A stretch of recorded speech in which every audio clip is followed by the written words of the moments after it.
Welcome to Understanding Project Management Discussions. My name is Dave Barrett, and my guest today is Catherine Maharaj. Catherine is a faculty member at Conestoga College. I've worked with her a number of years and have always found her to be very helpful and collaborative. Our topic today is acquiring resources, and Catherine draws upon her experience as a resource manager and talks about the interrelationship between project managers and resource managers. Please welcome Catherine Maharaj.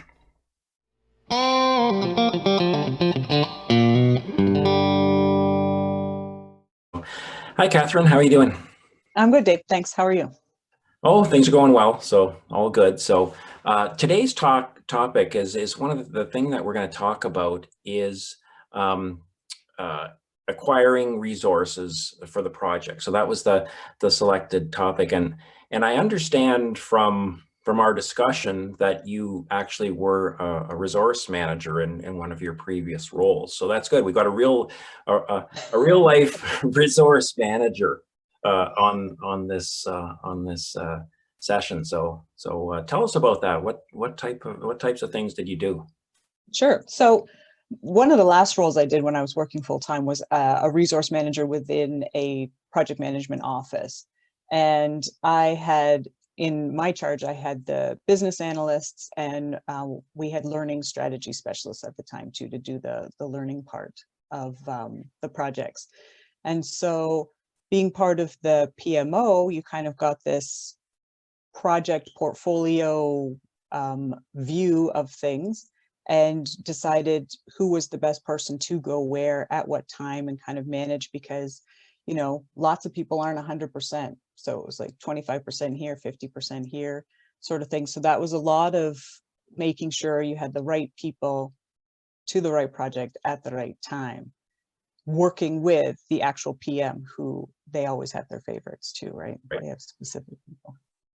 I have to tell you that I've worked with resource managers in my past work, and I have to tell you that I've always thought this is one of the toughest jobs that I could imagine doing. I've not been a resource manager, but I've worked with them, and I always thought, wow, you have this almost impossible task of all of these projects that are, some are ahead, some are behind. You've got project managers, as you mentioned, that have they've got their favorite people they want, and they might want to hang on to them more. And then you've got people working part-time, and like, how do you ever resolve all that? Like, what's your day look like? It's a constant balancing. You've got spreadsheets and charts and colored boxes in Excel just to try to manage it. And your inbox is full, like you say, with the people, I only want this person because, and often, it's not necessarily because they're the best resource, but maybe they're the easiest to work with, or the funniest, or everybody's got their preference for what they want to work with. And so it's a lot of juggling. And then of course, if I was also the line manager for these people that I was putting out into projects. So then there's also any of the performance appraisal things and stuff like that. So anybody who's working with them on a project wants to have meetings about, often it's this guy is great, but sometimes it's, we got issues here, right? So it was a lot of doing that, sitting at the table with the whole portfolio team, figuring out who goes when and for what capacity and for how long. And we had all these charts that kind of went together, and then eventually moved to something called Smartsheet that kind of worked it out and did percentages across the whole portfolio. But it was intense, and you just spend a lot of time planning. It's like the ultimate like project management, but with people instead of tasks, right? Right. So so you, in terms of just a quick question. Oh yeah, one of the things I wanted to mention, you mentioned the word line manager. So what you mean, what a line manager is then is those people, the resources actually reported direct to you, right? Not the project manager. So it's what's known as a matrix organization, where the person reports to you for their, performance appraisals, salary increases, all that kind of stuff. But they work for the project manager. So exactly. So is that always the mode, like in terms of your different roles in say different roles or different organizations, if you've worked at different organizations, is that typically what you saw was that matrix organization, or did you see other ways that it was done?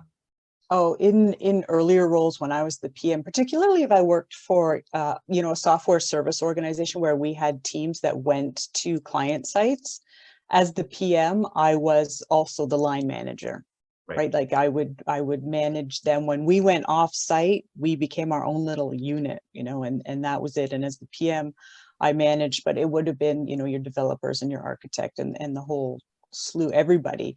Whereas as the resource manager, I got to concentrate on one or two roles when I was doing this as a PM and managing them.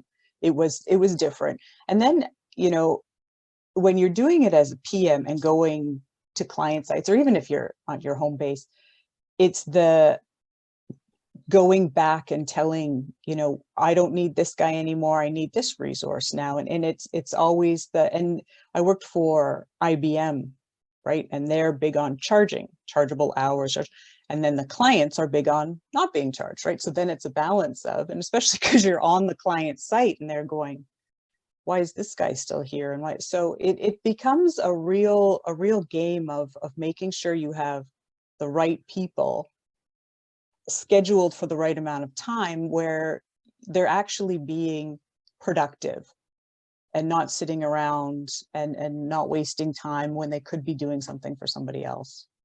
Right. What did you measure, like your, like I would assume the goal would be as a resource manager to have people allocated up 100%, that there's no downtime. Is that something you measured? Like or what would be successful in terms of keeping people on projects, so to Yeah. speak? Yeah. So when you're doing the client site sort of thing and the client is paying your company for these resources, yeah, you want to keep them at 100%.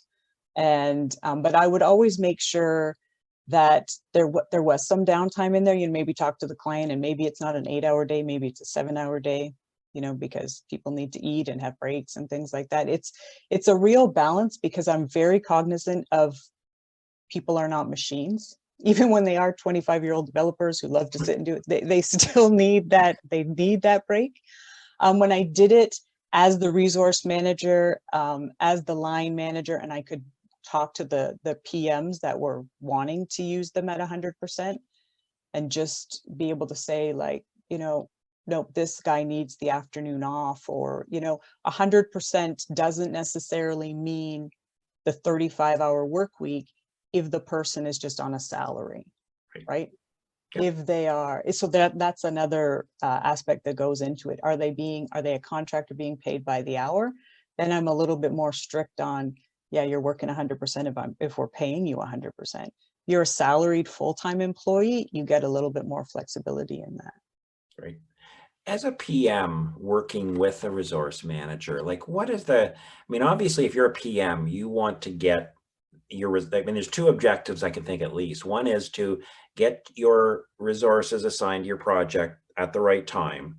And the other is to get the resources you would like, if you have choice. So as a PM, what would you say would be the strategy of achieving those goals? Like that's what you want, working That's with what you want. Yeah. with you, as a resource manager, what would they do or should do? Well, be nice to me. Never, yes, that's never a problem. Gifts are nice. No, it's my first, as the resource manager, from that perspective, my first job and my first priority is that my resources are happy and that they enjoy working for that PM. And if they come back and report to me that a PM is not being reasonable, or doesn't manage things nicely, and it's crazy, I'm not going to be apt to throw that resource back to that PM if they want them. So it's all about the relationship that the PM builds with that resource. It's not about what they build with me. If I don't like the PM, it doesn't matter. If my resource likes working with them, then we can talk. And I had one, he wasn't a PM, but he was kind of a sponsor who liked to PM, the kind of get in the weeds kind of sponsor. And he was very specific, and I got emails all the time from him. I don't want this guy, I want this guy because he listens to me and this one doesn't listen to me. And ultimately, you know, my reaction is, well, I'm going to give you the best guy. But then I'm thinking, if he's just going to be upset that I've given him, you know, a real rule follower and he doesn't want that, they're both going to be upset. So it's trying to, you know, make sure that you're finding the right match. Right.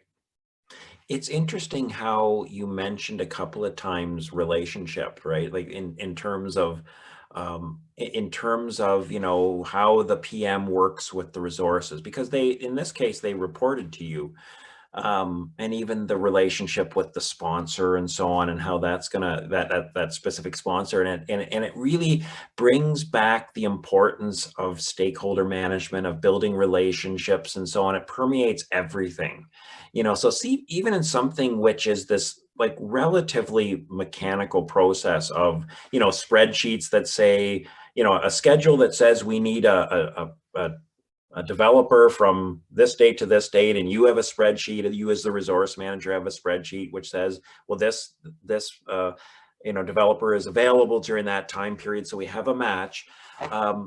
But it goes beyond that into other human factors, and that is always there, and that's the importance of relationships and so on. So it's really Yeah. interesting that Oh that is yeah. part of the equation.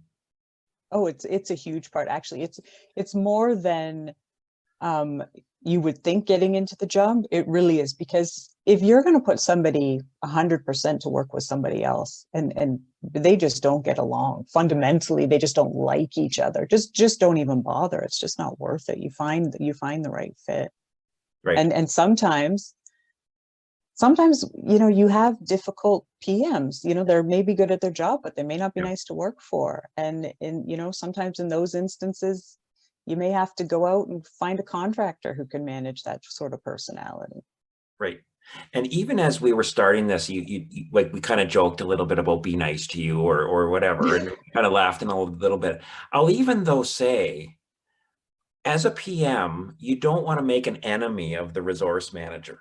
You know, like, I mean, I like, and you know, you said, you know, that's not a factor, and I that's good. But I would say many resource managers, that could seep into their judgment a little bit. If you have a PM that's a real jerk to them, Yeah. is treating them badly, you know, orders them around or makes demands, that's not going to work well in the long run. That it, again, it comes down to, you know, one of the things when I was like a PM and a program manager working with resource managers is, you know, don't make their life difficult is a good rule of thumb, because, you know, sometimes things come down to, well, should I satisfy this project manager's resource requirements or this, you know, sort of a Sophie's choice sort of situation Oh that can yeah. occur, and people are human, you know. So you know, of course gifts are not ethical.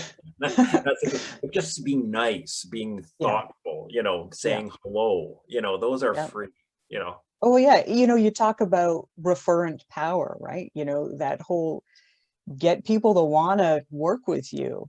And that's a huge job of the PM, and it reflects on what sort of resources you're going to get. If you've been around for a long time and people love you, you're going to get the best resources. You really are. But if you're not, and you know, have people working too much overtime, or you're just not respectful of the fact that they're human beings with lives outside, and obligations and families and that sort of thing, you're not going to have people lining up. And yeah, ultimately, if I had a resource that refused to work with a PM, I wouldn't make them work with that PM. Yeah. Interesting connection you mentioned around the sources of power and influence, and definitely the PM would not have, in most organizations, any organization I can think of, would not have legitimate power. The resource manager doesn't generally report to the project manager. So if you know, working with resource managers, you would need to use influence, and it's not based on your position as a PM. You're one of a dozen PMs Yeah. that is coming before that resource manager. So what makes you special? You know, that's that's the question is, Yeah. you know, is And ultimately, when you're in a PMO structure like I was in, like literally the PM is on the same level as the BA, yes, is on the same, right? So it's not like you're coming down as PM and being able to hand select people. You know, there's somebody else who's literally managed what PMs go to what projects, right? And we're trying to work together as resource managers to make sure that the people get along. And right. ultimately the PM is that sort of kingpin in terms of pulling a team together, because they have to work with absolutely everybody. But yeah, yeah, we could take this off into stakeholder management if we Well, I wanted, know but yeah, quite, you know, that's they interconnect, and that's one of the things I find when teaching in general about this environment, but specific to this topic, is that sometimes students will kind of think, well, it's all sort of rule-based when you're in the workplace, and I'll just go tell my manager that they're not doing this, and it's not like that. And in many instances, it's kind of a bit of the jungle where you're all at the same level.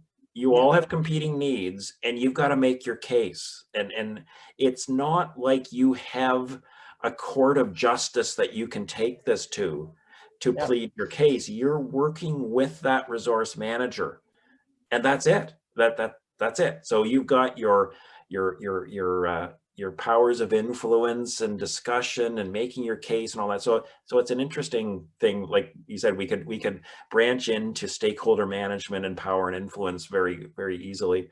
One other area I wanted to talk to you a little bit about is, one of the things I talk about is where the resource manager or whoever the hiring manager is gets resources from. Like where is where is your tap, you know, that you turn on and off, and I was just curious as to what, you know, as a resource manager, where do you get these people? Like, I assume your role was to hire them, like through yep, HR and so on, and yep, with yep. partnering with HR, but describe that process a little bit. Sure. So there was basically, just like your book says, three different places where I was getting resources from, right? Internal, of course, quickest and easiest, and sometimes just not possible, right? And so in that case, you go the other routes. But in terms of internal, I have an interesting story. I had a young man come to me, and now I worked at a software company. It did internet and cable. And but he was in credit and collections, right? He didn't do projects. He was operational. He was doing his thing. And he came to me as the resource manager and said, I want to be a business analyst. But I mean, he had a math degree, right? Like there wasn't anything about this guy that screamed business analyst. And so I gave him a little bit of advice on, you know, what sort of maybe courses he could take to understand what the job entailed, and told him, you know, you kind of don't just jump into a project as like a senior business analyst. There's a progression here. And he did what he needed to do. He took his courses, and I ended up being able to hire him in first as a learning resource, the person who pulls together the project details so that the trainer can create training material. And he did. He's a BA now, and he's happy, and he got what he needed to do. So there is that sort of feel good factor in being a resource manager when you can help somebody out with their career, if that allows you, if your organization has that sort of, you know, movement allowed across departments and stuff. But often I would, more often than not, I would be hiring a contractor. You know, you've got your set team, 8 or 10 people, they're your full-timers. When things got to be too much, you would go outside.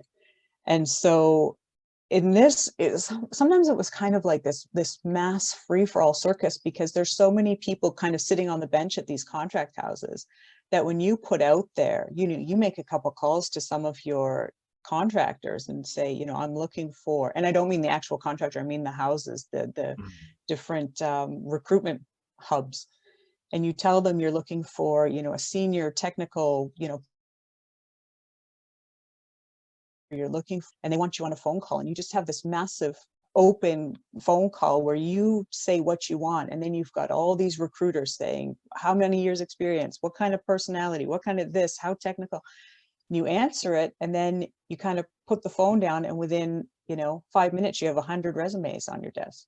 Yeah. And then Wow. you're trying to sort through resumes. And the thing with these contractors is they have to be really good at ramping up because they only may be there for 6 months. You need them to hit the ground running. Right. And so you've got to be able to figure out from a resume who's going to be able to do that. And you call in 4 or 5 people. I usually had a full-time BA sit in with me because I'm not a BA by profession. I was the resource manager for the BAs, but I'm a Right. PM. And so you get them in, and sometimes contractors, you just keep renewing the contract. And sometimes the nice thing about contractors is that it doesn't work and you can say, thanks very much, we're going to wrap this up at the end of your contract. And then there's the nicest one. The one is when you get to hire somebody from outside, somebody that brings in experience maybe from another sector, somebody who might have lots of experience that nobody else on your team has, which is why you've gone outside. And then but that's a whole HR Right. post the job. It's a far bigger deal. And Right. then you get to spend that whole time, doing the orientation with them and stuff. And that's Right. kind of a neat process. But yeah, I've done all three, and some are like feeding frenzies and some are quite nice Yeah. and feel good things. Yeah, and there are those three, and there's pros and cons, and there's no, if I was to ask, well, which one is the best? I'm sure you would say it depends on the situation, like, pros and cons of each of those three types that you mentioned. Yeah, definitely. The feel good ones where you can kind of help somebody in their career, like those are the best. But sometimes, oftentimes you need somebody who's got experience. So you're not helping an up and comer. Sometimes you Right. just have to bring someone straight in, right? But when you do get that chance to bring somebody up, the ones that, and then they come and they're just like fit with the team and they actually prove that they knew what they wanted. And yeah, Yeah, no, it's I different. agree with There's, you. I've had that experience too of helping somebody along at a certain point in their career, and they also become lifelong allies. Like they yeah, become your friend, and just because you've done them a favor, they will, and I don't mean this from a transactional standpoint. It just no, is. It yeah, just is. Um, and that's interesting that one of the things that I've talked to students about, they'll ask, well, how do I get to be project manager? And it's like, well, you don't often just step in to be a senior project manager in an organization. You're coming in at a more junior level and so on. And then how do you get from there to be the senior project manager? And it's not one route, but often it involves putting your hand up at the right time, or talking to someone in a position of power like a resource manager, or a sponsor, or another project manager, and just asking, gee, I'm really interested in this. I'd love to have this opportunity. Can you give me your advice? These are the things that then those folks often enable you on that journey. So this is a good example of this, that even though this was a fellow that didn't really even have the background, you gave him some advice of how to get that background, which was good. yeah. And come in from the bottom, and definitely, and he was the guy doing exactly what you say. Like sometimes projects would come in that may be way out of the norm and something that nobody knows what to do with to start. And we'd have our team meeting and I'd say, we've got this opportunity, maybe 25% of your time, and I know you're all busy, but we'll find the time in your schedules. Does anybody want to do it? And it's that person that says, yeah, I'll give it a try. Yeah. They're the ones that you look at when you're looking at, okay, now bigger projects. And then, we're looking at, oh, we need a senior fill. Well, why don't we bring somebody up rather than bringing someone in? And yeah, Yeah. it's all about your attitude. And I give students the same advice because, I didn't get hired off the street and, here become a resource manager, or here you're going to manage this program. I started as a project administrator. Right. You come in and you're booking travel for PMs. You're like, well, this wasn't what I thought, but it's all about gaining that experience. And sometimes it's a job where you're observing rather than doing a whole bunch.